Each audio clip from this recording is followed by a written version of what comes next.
Bonjour à toutes et à tous.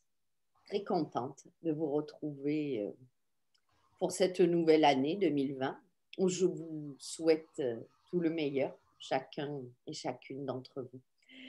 Aujourd'hui, donc, je reçois Christine Damevin qui est en Savoie et qui a gentiment accepté de venir discuter de la communication animale.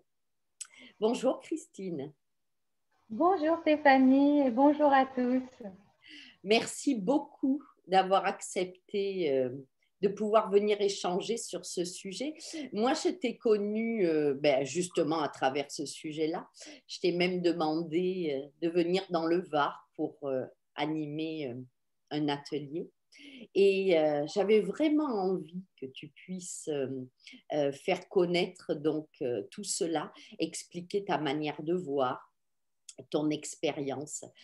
Alors déjà, première chose, Christine, c'est quoi la communication animale?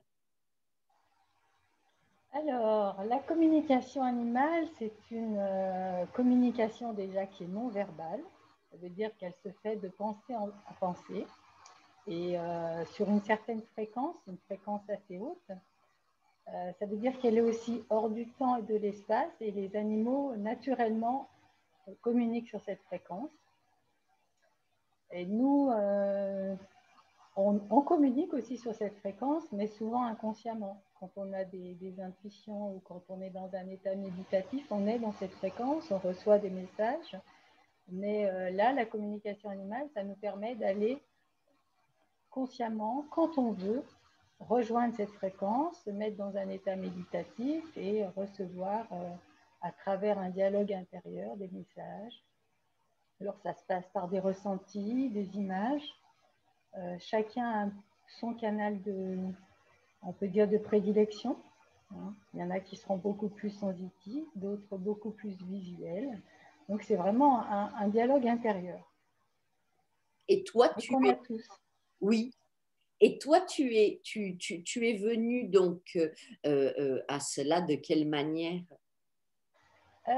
Déjà, moi, j'ai eu le bonheur de grandir entre deux piliers, la nature et la foi. J'ai toujours été entourée d'animaux et des parents qui étaient aussi très, très proches de la nature de par leur métier. On habitait aussi, comme on habitait en Vanoise, ils nous amenaient observer les animaux sauvages. Parallèlement, j'avais une grand-mère qui était très portée, comment dire, qui communiquait avec les défunts, avec les êtres de lumière, donc, elle m'a vraiment initiée à ce monde subtil. C'était vraiment magique. Et puis moi, par nature, j'ai toujours été très intuitive. J'ai toujours aimé aller à la source des choses, à l'essence des êtres. Donc, j'ai naturellement été attirée par des formations, des enseignements en lien avec la spiritualité, l'énergie, toutes les communications intuitives, les connexions. Et je pratique ça depuis très très longtemps, en groupe ou seul. Donc on se connecte aux éléments, au règne de la nature, à tout ce qui est vivant. Et ça apporte vraiment une autre ouverture sur la vie, sur le monde. Ça me permet de comprendre qu'on est tous interconnectés, qu'on a tous une mission commune, même si on a aussi une mission très particulière, chacun. Et puis ça permet de rentrer dans une grande sagesse, la sagesse universelle, et les animaux nous aident à avoir ce contact avec cette sagesse. Donc, en fin de compte, ce que tu es en train de me dire, c'est que cette communication non verbale, cette communication intuitive, animale, elle est ouverte à tout le monde, c'est-à-dire que tout le monde peut communiquer de cette manière-là. Oui, tout à fait. On communique tous. Quand on voit quelqu'un pour la première fois, il peut peut-être nous montrer un air jovial et puis malgré tout, on a un petit feeling à l'intérieur qui nous dit ben non, on sent qu'il y a quelque chose qui est un peu triste ou pareil, on va dans un lieu, on va sentir qu'on va être bien ou pas bien. Donc, on a ce premier langage, on peut dire, Et là, on n'est pas obligé d'être en présence. On peut vraiment être aussi à distance et sentir les choses de cette façon. On peut dire que c'est le premier langage, le langage du corps, le langage des ressentis intérieurs. Et effectivement, on l'a tous, on ne l'a pas tous développé, mais quand on commence à le développer, ben, on peut voir que ça nous donne un peu une longueur d'avance sur les choses, je dirais, sur les événements. Et ça permet d'avoir confiance en nos capacités. Alors, pour en revenir aux animaux, donc, il me semble que tu proposes des séances, qu'il y a des personnes qui te consultent. Oui. Oui, tout à fait. Voilà, des personnes me consultent. Bah, souvent, quand il y a un changement de comportement pour leur animal, elles aimeraient bien savoir pour quelle raison il fait pipi, pour quelle raison il aboie, pour quelle raison il manifeste, je ne sais pas, un peu de la tristesse. Donc, eh ben, on va se relier à l'animal, on va l'inviter, on va lui demander, on va être très précis dans nos questions et lui demander le pourquoi. Et c'est vrai que moi, ce qui m'intéresse, c'est d'aller beaucoup plus loin, c'est-à-dire de voir la résonance avec le propriétaire ou le gardien de l'animal, parce que si elle manifeste telle chose, c'est qu'il y a une correspondance avec son gardien. Et le fait que le gardien travaille sur cette problématique, ça peut être une problématique de territoire, de prendre sa place, et ben, ça va aussi faire bouger l'animal. Mais surtout, l'animal est en capacité de manifester cette problématique pour faire évoluer son gardien. Donc, c'est très précieux d'aller jusque-là. Et Un alors, exemple. pardon, je t'ai coupé la parole, je t'en prie. Je me disais que je pouvais peut-être donner un exemple. Un exemple, une fois, une dame voilà, me dit, bah, tiens, mon animal nous amène toujours des animaux morts à la maison. Voilà, pourquoi? On ne comprend pas trop. Et en fait, en se reliant, eh ben, l'animal, il nous dit qu'il n'y a plus de vie dans la maison. Donc, on communique ça à la personne et la personne nous dit, bah, effectivement, je parle plus, je suis en colocation avec mon mari, on ne se parle plus depuis des années. Et il était, voilà, il était en capacité de voir ce qui se passait et de lui dire que maintenant, elle pouvait aussi peut-être bouger, bouger les choses. C'est un travail qui se fait forcément en présence de l'humain et de l'animal ou c'est quelque chose que tu peux faire à distance, sur photo ou autre support? Oui, alors moi, je le fais très, très souvent, la plupart du temps à distance. En fait, je ne vois pas l'animal. Je trouve que même à la limite, ça nous donne moins d'a priori, en fait. Donc, c'est vraiment d'énergie à énergie. On n'est pas obligé du tout de voir l'animal. On n'est même pas obligé d'avoir aucune information. C'est même encore mieux. Ça ne va pas nous orienter. Et voilà, oui, ça se fait à distance. Mais ça peut aussi se faire en présence. Et est-ce que ça arrive que l'animal ne souhaite pas communiquer? C'est très très rare. Vraiment, ils sont au contraire très en gratitude quand on va communiquer. Parce qu'enfin, ils sont reconnus pour ce qu'ils sont à part entière. Et on rentre dans leur dialogue. C'est très rare. Une fois, j'ai eu un cas où en fait, l'énergie de l'animal était très difficile à capter. Et il était un peu hyperactif. Et en fait, j'ai surtout vu que c'était son nom qui n'allait pas. Il s'appelait quelque chose du style de Spider-Man, un peu, dans ce style. C'était un nom comme ça. Et en fait, on a vu que son nom, l'énergie de son nom n'allait pas. Donc, du coup, l'énergie allait avec. Et c'était très difficile de le capter, quoi. Il était un coup en haut, un coup en bas. Donc, il a fallu déjà apaiser et puis aussi proposer au maître de donner un autre nom. Après, ça peut arriver qu'un animal arrive avec un peu de la colère ou en tous les cas où il tourne autour, il prenne du temps avant d'avoir confiance. Mais tout ça, c'est en fait des informations plutôt que le fait qu'ils ne veulent pas communiquer. Mais non, j'ai jamais vu d'animaux qui ne souhaitaient pas communiquer. D'accord.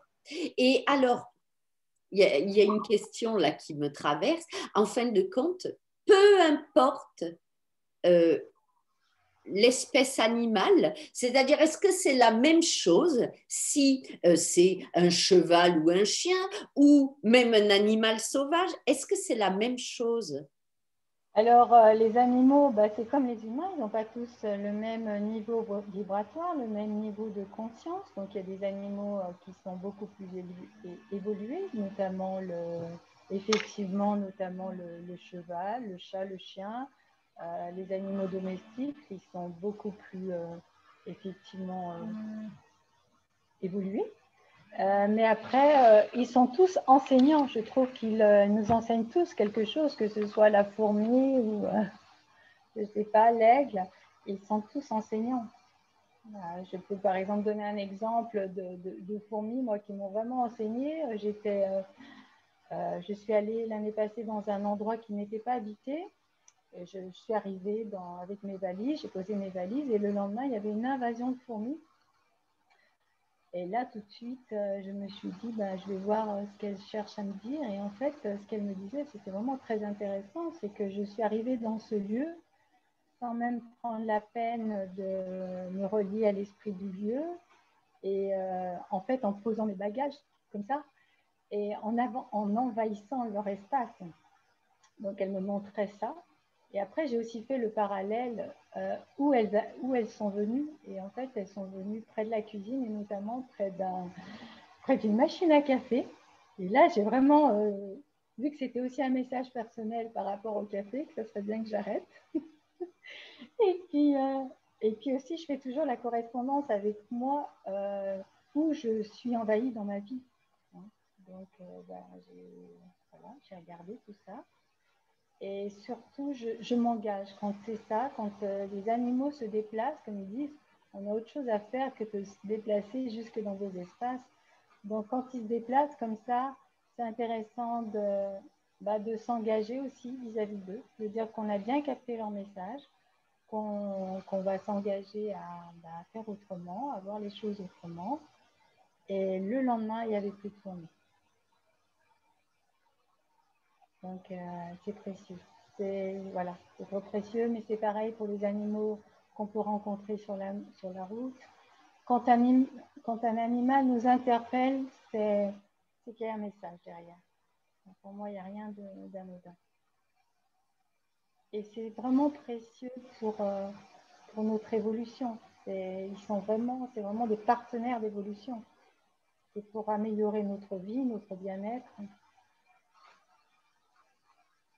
Est-ce que, Christine, du coup, chaque personne va avoir une interprétation qui lui est propre quant au message qu'il reçoit? Oui, tout à fait. Effectivement, l'interprétation est propre, elle dépend de chacun, elle dépend aussi des intérêts de chacun, de son niveau de conscience. Ceci étant, moi j'ai beaucoup communiqué pendant des années avec ma sœur, parce qu'on a cette même passion commune, et ça nous permettait de conforter nos ressentis. Tout ce qu'on avait, c'était jamais contradictoire. Il n'y en a pas une qui disait bah, cet animal, il a envie d'être euthanasié et l'autre non. C'était juste complémentaire, en fait. C'était juste deux vibrations complémentaires.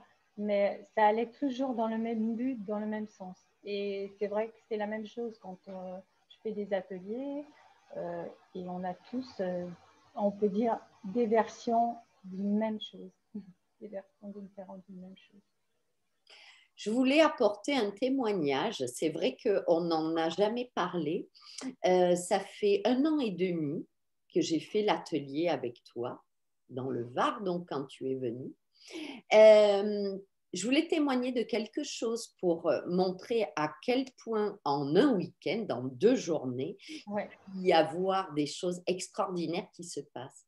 Il y avait à cette époque un chat dans mon lotissement qui entrait chez moi et qui venait faire sa loi avec les autres chats de la maison, ou plutôt contre les autres chats de la maison.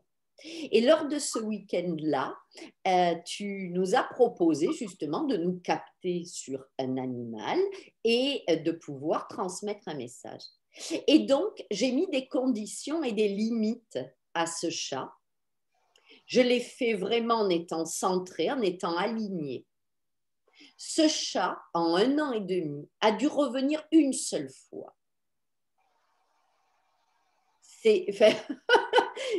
C'est juste stupéfiant, quoi. Oui. Sans utiliser de violence, sans utiliser une aide extérieure. Ça s'est fait juste, simplement. Magique, quoi. Vraiment magique.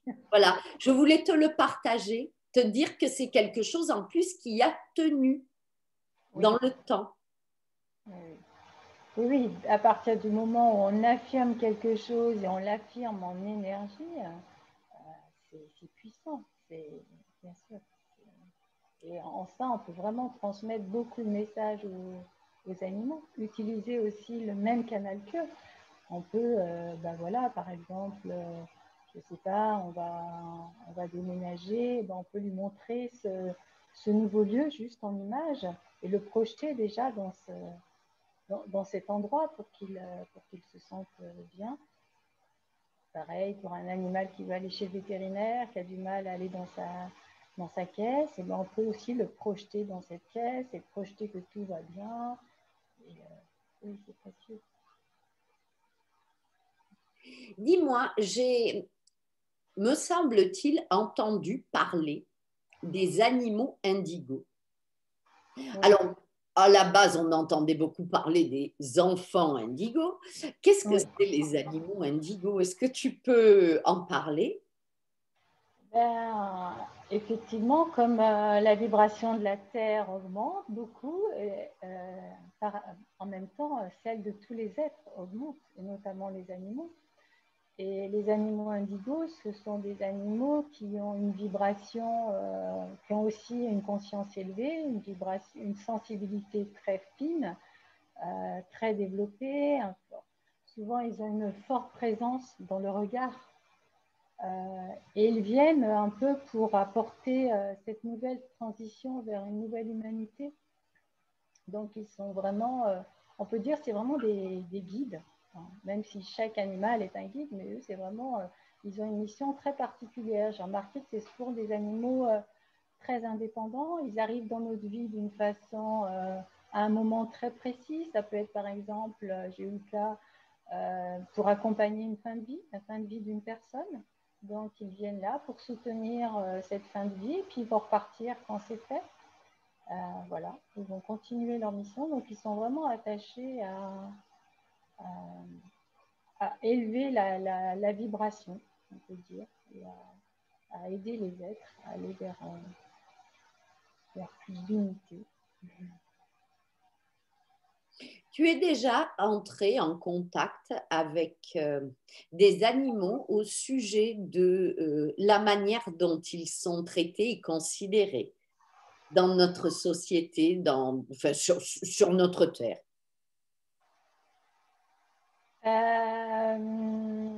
Oui, oui, j'ai eu un contact avec notamment une biche pour savoir un petit peu ce qui se passait au moment de la chasse. Parce qu'il y a beaucoup de polémiques souvent à ce niveau-là. Et c'est assez curieux ce qu'elle m'a dit. Donc, elle disait qu'ils étaient assez, ils sont OK pour ce sacrifice, on va dire. Ça fait partie aussi de l'évolution. Mais elle me disait qu'au moment où le chasseur avait la biche en vision, on peut dire, il y a une espèce d'initiation qui se fait.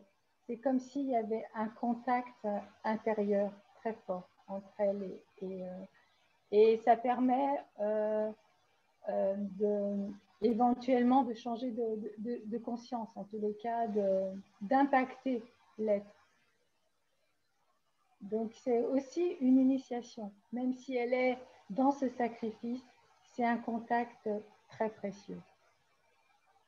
Sinon, bah, effectivement, les animaux, j'ai aussi eu des contacts avec des vaches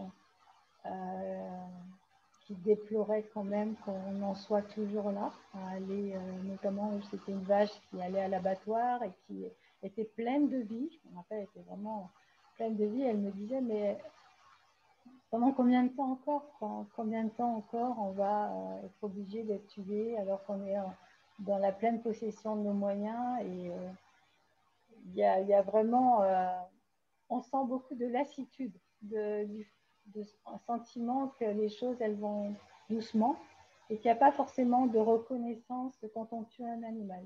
Ça, c'est très difficile pour eux. C'est comme si ils étaient un peu sacrifiés, mais sans conscience. Mais je pense que c'est un peu ça. Oui. Je pense que c'est pas tout à fait faux. Dis-moi, est-ce que ça t'arrive que l'on te demande de rentrer en contact avec un animal décédé? C'est-à-dire Oui. avec le chien de la maison qui est mort, par exemple, et qui pourrait, je ne sais pas, est-ce que ça pourrait apaiser d'avoir un message? Je ne sais pas, je te pose la question comme ça. Est-ce que ça t'arrive qu'on te le demande? Oui, oui, ça m'arrive qu'on me le demande. C'est précieux quand la personne, elle reste dans une espèce de tristesse ou qu'en tous les cas, elle ne peut pas, elle n'a pas fait le deuil. Donc ça, c'est précieux d'aller voir, d'aller recontacter l'animal, lui demander un message. C'est surtout précieux parce que les animaux nous choisissent aussi. Et c'est comme si on n'était pas allé au bout de ce contact, c'est-à-dire on n'est pas allé voir pourquoi il y a eu cet échange et on n'a pas pris le cadeau de cette relation. On reste dans la tristesse, mais on n'a pas pris le cadeau. Et ça, c'est dommage. Donc, en prenant le cadeau, je dis, en essayant de voir pourquoi on s'est choisi, pourquoi on a fait ce chemin ensemble, on ne va plus rester dans la tristesse. Et puis déjà, on va voir que l'animal est bien, qu'il n'y a pas du tout de... Parce que souvent, les gens ont un peu oui, des remords. Souvent, quand c'est un animal qui est euthanasié, ils ne savent pas toujours s'ils ont bien fait. Donc, c'est important d'aller voir comment l'animal a vécu ça. Ça libère. Tu veux dire que ça met du sens, ça va pouvoir apporter du sens? Oui, ça va pouvoir apporter du sens, oui. Oui, oui, oui, oui. Et ça veut dire que la personne, quand elle va penser à son animal, ce n'est pas dans la tristesse. Elle va penser en reconnaissance de tout ce qu'ils ont grandi ensemble. Et c'est vraiment autre chose.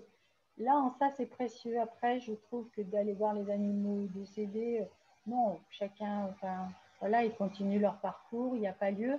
Mais quand ça reste un sentiment, soit de voilà, soit de tristesse, soit de remords, oui, c'est important d'aller voir. Ouais. Alors, je rebondis sur ce que tu as dit là. Tu as parlé d'euthanasie. Oui. Oui, mais ce serait intéressant, je pense, d'en parler parce que c'est quelque chose qui, sur un plan humain, est à prendre avec des pincettes, qui fait beaucoup débat. Au niveau des animaux, eh bien, c'est quelque chose qui se pratique avec beaucoup plus de facilité, évidemment. Quand je dis de facilité, je parle pas par rapport aux gardiens, je parle par rapport à la législation. Euh, voilà, toi qui travailles là-dedans, qu'est-ce que il se passe? Comment est-ce que les animaux vivent ça? Est-ce que tu accompagnes des gens dans ce processus? Est-ce que tu peux en parler un petit peu, s'il te plaît? Déjà, l'euthanasie, pour moi, ça doit être quelque chose qui est en accord avec l'animal, hein, de lui demander son avis, s'il est OK pour ça. Parce que souvent, c'est nous, on projette sur lui le fait qu'il souffre, on a beaucoup de projections sur l'animal. Oui, j'ai beaucoup accompagné d'animaux comme ça. J'en ai notamment accompagné un en fin de vie qui voulait pas qu'on aille voir cette partie de souffrance. C'est comme s'il la gérait. Mais par contre, il nous disait qu'il y avait un moment précieux dans cette fin de vie, c'est qu'en fait, les animaux nous enseignent sur la mort. Et quelquefois, de ne pas aller jusqu'au bout, c'est comme si on se privait de cet enseignement. Et il nous montrait qu'en fait, il y avait tout un travail de restitution, de reconnaissance, voilà, de bilan. Et ça, c'est précieux. C'est précieux, ça nous met en paix avec la mort, parce que malgré tout, je pense aussi souvent, si on passe par l'euthanasie, c'est qu'on a peur de la mort, on n'est pas... Et eux, c'est un état naturel. Donc, ils nous permettent de grandir par rapport à ça.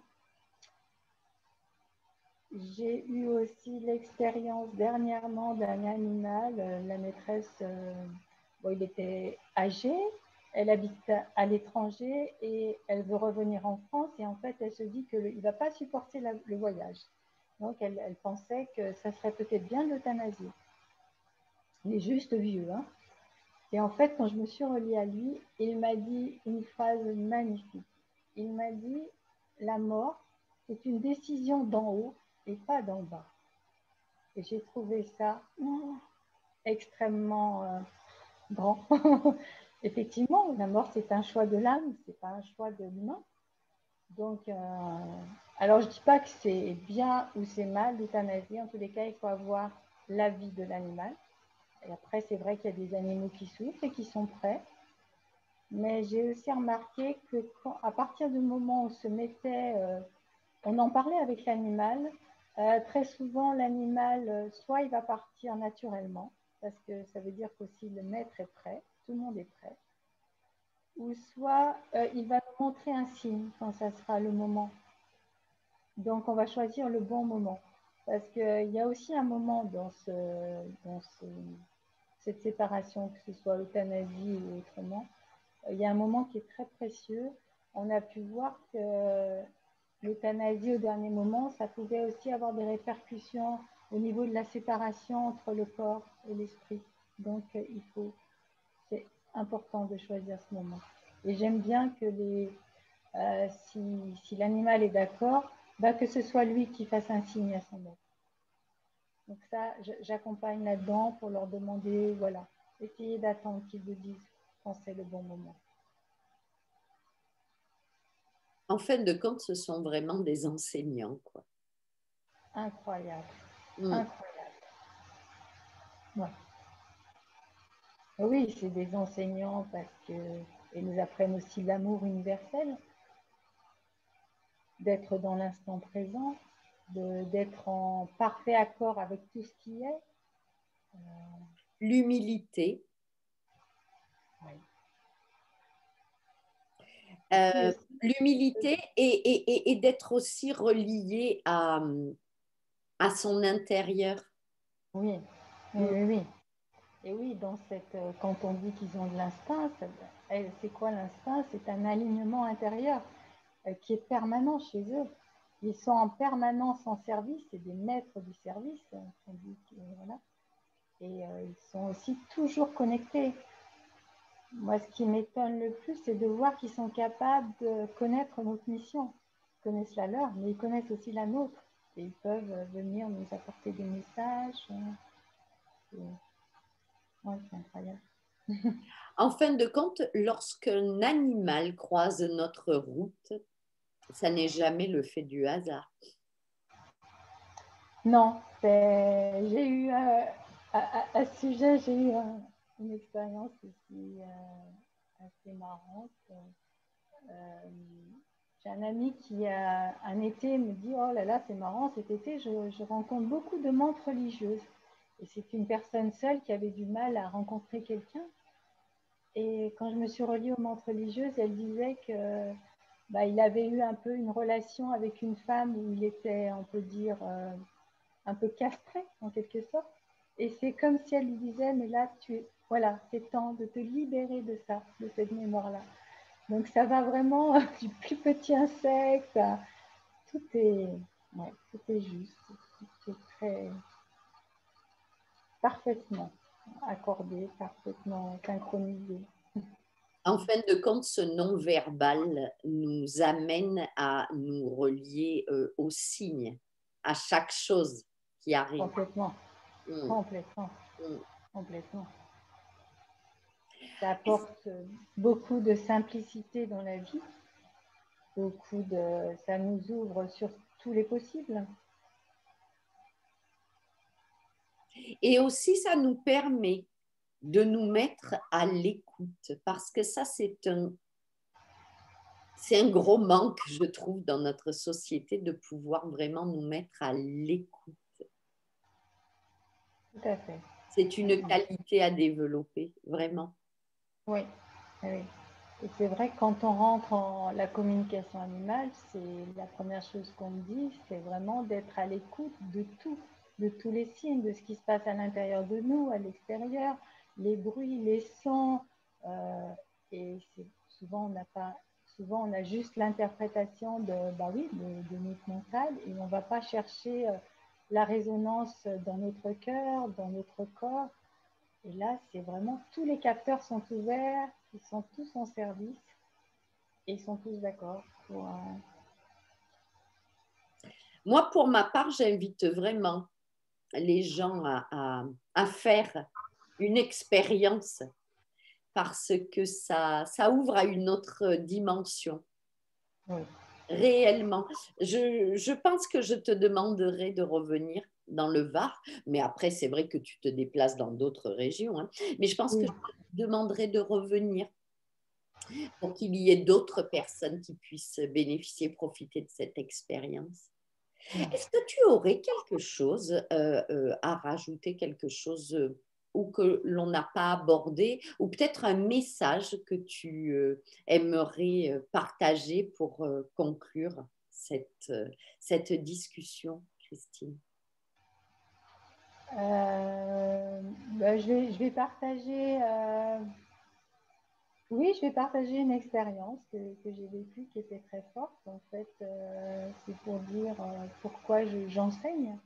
En fait, j'enseigne parce que un jour, le jour de mon anniversaire, j'ai un groupe de vautours qui est venu chez moi et j'ai reçu en fait une initiation par ces vautours et qui m'ont demandé d'enseigner en fait.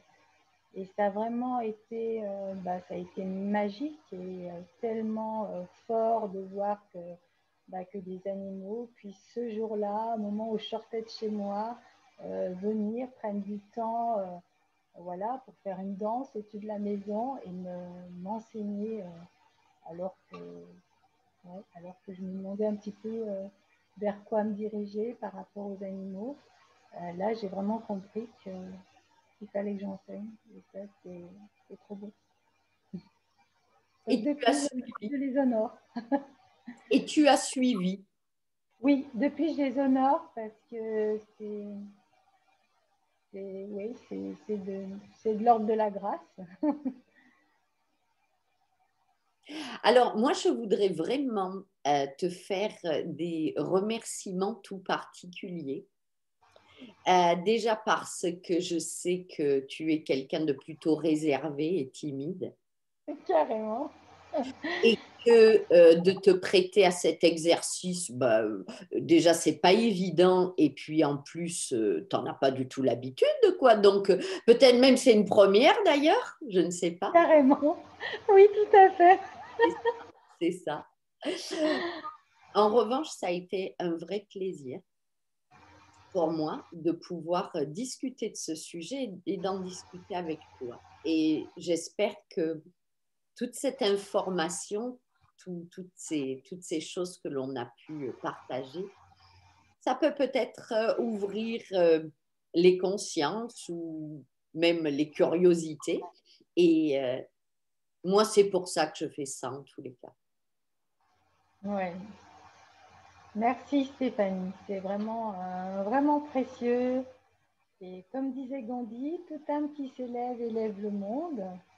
Et c'est vrai que les animaux, en nous côtoyant tous les jours, c'est ce qui nous permettent de faire, d'élever notre vibration, qu'à notre tour, on, on apporte une force positive à l'ensemble, à la planète. Donc c'est précieux de continuer ce travail. Porte-toi bien, Christine. Merci beaucoup, Stéphanie. Merci, merci. Le En tout cas, bonjour à la Savoie. Le bonjour à la Savoie. oui, Tu dois avoir de la neige en ce moment. carrément, effectivement. À bientôt. Merci de tout cœur. Merci, merci à vous tous d'avoir suivi cette discussion. J'espère que vous y avez trouvé de l'intérêt. Et je vous retrouve prochainement avec une autre personne, un autre sujet et évidemment une autre vibration. Voilà, avec beaucoup de plaisir toujours. Merci beaucoup à vous, portez-vous bien et encore tous mes meilleurs voeux pour cette nouvelle année. Bye bye.